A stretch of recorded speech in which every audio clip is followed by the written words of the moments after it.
Welcome into CBS Sports HQ, presented by H&R Block. Help is here. We are getting you ready for the AFC Championship on Sunday. A little bit of opposite stories coming into this one. You have the Chiefs, who've been here 4 times in the past 4 years. And then you have the Bengals, who up until a couple weeks ago hadn't won a playoff game in more than 30 years. We talked to 2 guys making a strong case for each of their former teams.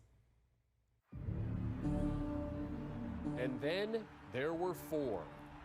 The Bengals and Chiefs will battle it out at Arrowhead for the right to represent the AFC in Super Bowl 56. For Cincy, they entered the season with 150-1 odds to win it all, with a projected win total of just 6.5 games. But it's been all about defying the odds all season long for the Bengals.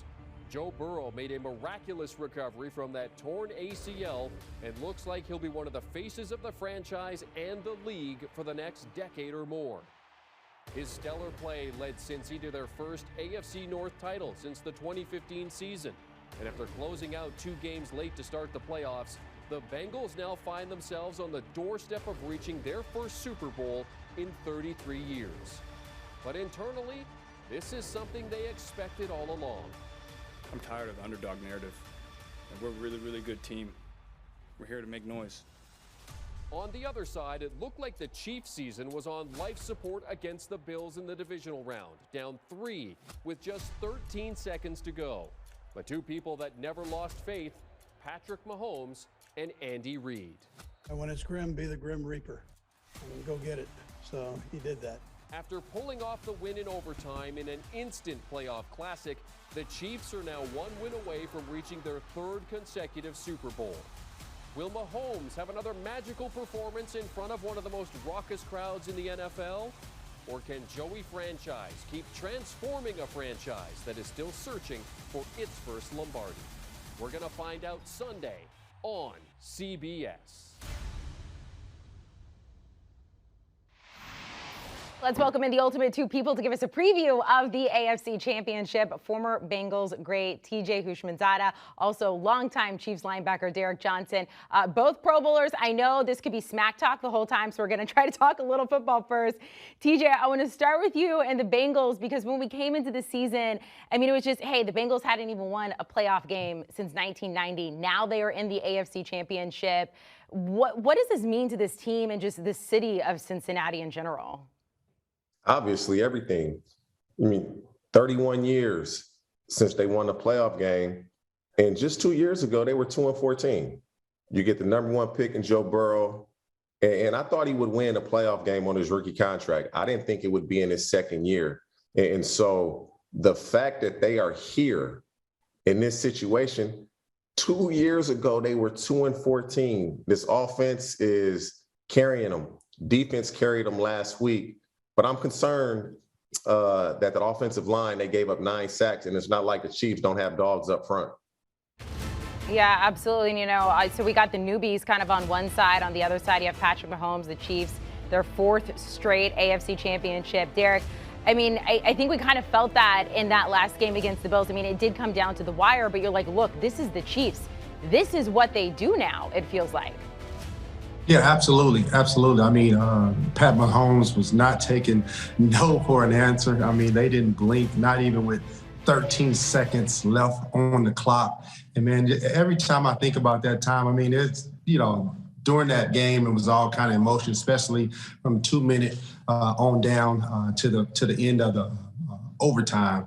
But I tell you what, man, it's just something about having that playoff experience, being a quarterback with that much grit and that much confidence, especially having Andy Reid. I mean, you talk about situational football. I mean, they did it at its best with 13 seconds left on the clock. And now they're in a big game. They're in Arrowhead. But they're going against a pretty good team that they got beat by late in the year. And the good thing about this, I tell you what, whatever we did with Burrow and Chase at that time, that we're not going to do that defense ever again. So they're going to get something new, not what we did when we played them in Cincinnati, for sure. Okay, I want to build on that because obviously, as you mentioned, we did see the Bengals beat the Chiefs earlier this month.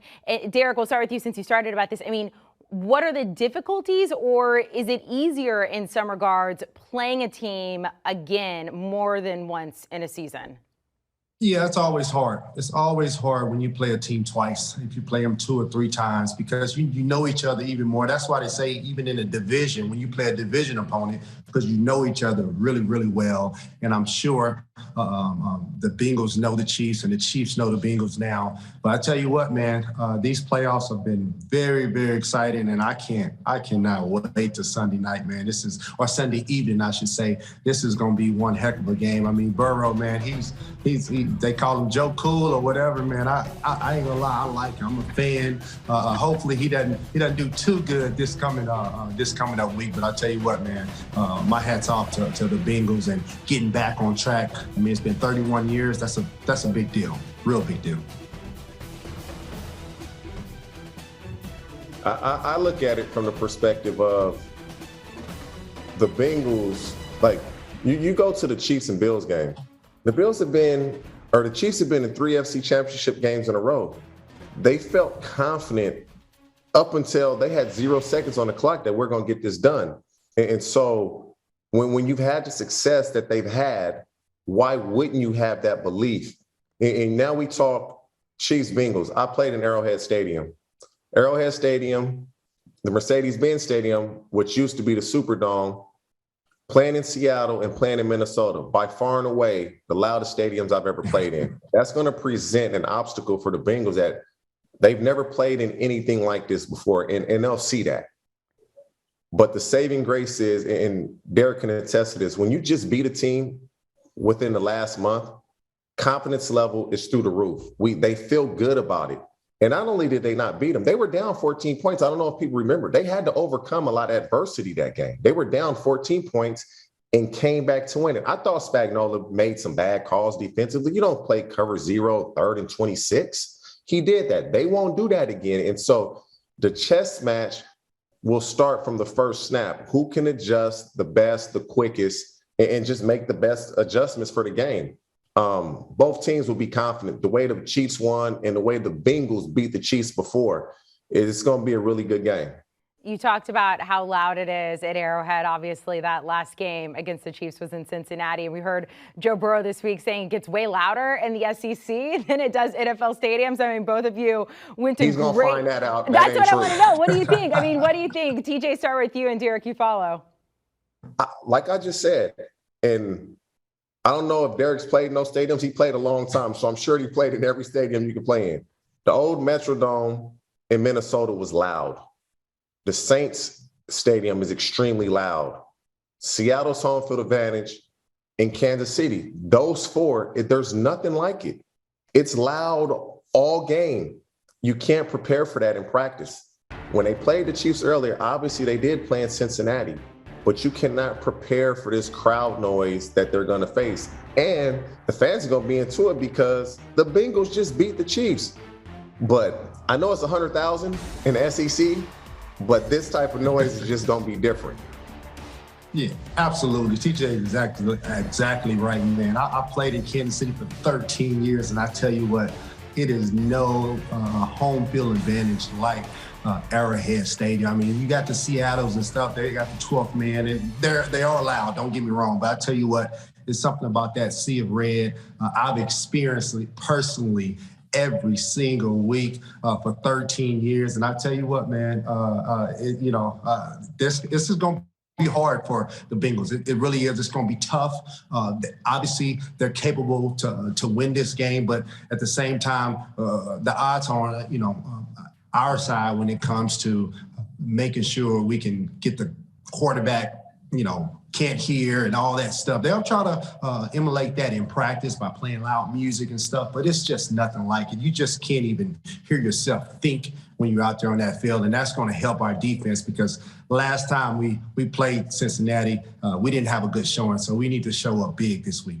So a better showing for the Chiefs defense. And I'm a little hungry after watching Joe Burrow get sacked 9 times against the Titans. But Derek, that Chiefs defense, how do you find success in pressuring Joe Burrow this time, unlike last time? You got to make sure you keep pressuring them, get them in 3rd and long, because that's when your crowd comes to life. That's when your crowd come like if you let Mixon and those guys run the ball up and down the field and let Joe Burrow get the moving and him swagging with Chase down the field and throwing long passes, that crowd is not going to be a factor at all. But at the same time, if we can get them in 3rd and long, you got Frank Clark and Chris Jones, who's a absolute monster. Watching that game last week, watching Cincinnati get sacked 9 times, we're licking our chops. But at the same time, we got to go back and look at the film and say, all right, this is what we did wrong. We have to eliminate that. Don't do that defense. Don't do that scheme. Do something totally different. Put 2 people on Chase, like right off the bat. Take him out the game, make somebody else win the game for you. I think we'll be okay. TJ, you're a big fan of Ja'Marr Chase there. I mean, he's talking about shutting him down or at least trying to. I mean, Joe Burrow's got some great weapons, including Ja'Marr Chase. What do you need to see from them in this game? The thing about the Bengals is it's not a one-man show. It can be, but it doesn't have to be. And so Spagnuolo, like, a tiger's not going to change his stripes, no pun intended. The Chiefs play defense a certain way because they know if they don't, teams are going to run the ball down their throat. So they man up, they put 8 in the box. They want to stop the run. And so when you do that, you leave your corners somewhat on an island. Go ahead and double chase. That's okay. T. Higgins can play. He can get it done. Tyler Boyd can get it done. Oh, let's say we drop back in a 2 high shell. The Bengals can run the ball with Mixon, so they can beat you with more guys than just Ja'Marr Chase. You can go Tyler Boyd, you can go C.J. Uzomah, you can go T. Higgins, we can go Joe Mixon. The concern is, can you block Chris Jones and Frank Clark? If you can do that, we got a really good game on our hands, and I favor the Bengals because we just don't know who is going to be the guy. We know with the Chiefs, we trying to get the ball to Kelce and Tyreek Hill. Those are the 2 guys that's going to beat you. With the Bengals, T. Higgins can beat you, Ja'Marr Chase can beat you, Joe Mixon can beat you, Tyler Boyd can beat you. Protect the quarterback, we got a hell of a game on our hands. So if we're not watching Joe Burrow, we're not watching Ja'Marr Chase. TJ, we'll start with you, and Derek, we've asked you the same thing about your team as well. An under-the-radar player to watch. TJ, who are you looking at? I'm gonna go under the radars players. I'm gonna give you T. Higgins and C.J. Uzomah because Derek played a long time in the league. He knows this. They're not going to let Ja'Marr Chase wreck him like he did last game. At least I hope so. I mean, coaches, they do all this game planning. You would think they wouldn't let the best players beat them.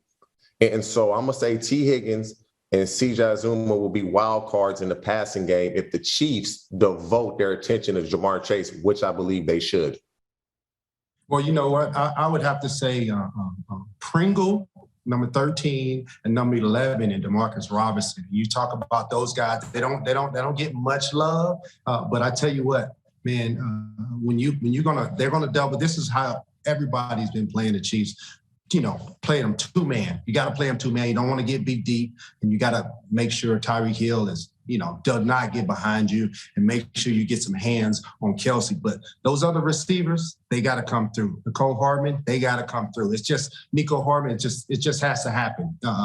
Not saying that they have to be superstars, but they're going to have the one-on-one opportunities. And I'm just telling you, man. Even last week, the Bills, they knew who the 2 best players was. And they still couldn't stop him. So hopefully, Cincinnati tears a page out of the Bills, who's a pretty good defense, by the way. Top 3 defense in the league, but they couldn't stop our guys. And I tell you what, man, Pat Mahomes it's not a one-man show with him either. He's going to get everybody a ball. They're going to run. He's going to run the ball when he needs to, and he's just a winner. At the end of the day, he's a winner, and I just can't see Cincinnati pulling this off. Obviously, I'm biased, but this is going to be tough. This is going to be a great game, though. Great game. You guys have been so. And you know what? Can I? Oh yeah, Amanda, go ahead. I give some love to Derek's side of the ball? We all talking offense. If on the defensive side, if Jesse Bates, Trey Hendrickson up front, Trey Hendrickson gets that pressure. Jesse Bates, you're that back end defender as a safety. I believe those 2 guys will play a big part in this game if the Bengals are to be successful. So you've given love to one another. You've been very polite through this whole thing. I want a score prediction and why from each of you. TJ, we'll start with you. And maybe I'm picking with the heart over the head, but I like the Bengals to win. That confidence level in playing sports is so much more than just your physical ability. It's that self-belief. They just did it. I believe they're going to do it again. 31-28. The Bengals will be out here in LA in a Super Bowl. I like that. I like that. I tell you what, TJ said it right. Sometimes, it's more than about your physical ability. It's about that confidence, that swag going into the game. And who has more swag than the Chiefs right now, going into Arrowhead Stadium with the AFC Championship on the line, going to the Super Bowl, going to LA. I mean, man, I would have to say 35 Chiefs, 24 Bengals. I just can't see them just being too close of a game. I think it'll get out of hand. Not out of hand. I think it'll get out of reach in the fourth quarter when that crowd gets to going and mess up that offense a little bit. Hopefully, I'm praying. Look, last week was incredible. I can't imagine anything topping that, but this game could absolutely do it. As I said at the beginning, the two best people to talk about the AFC Championship, TJ, Derek, we appreciate it. Good luck to both of your teams. Thank you. Thank you, Amanda. We appreciate you. Thank you. So there is your championship weekend schedule. You do get the Bengals at the Chiefs. That one Sunday, 3 Eastern on CBS. And right after that, catch the 49ers at Rams. The Rams a 3.5-point home favorite.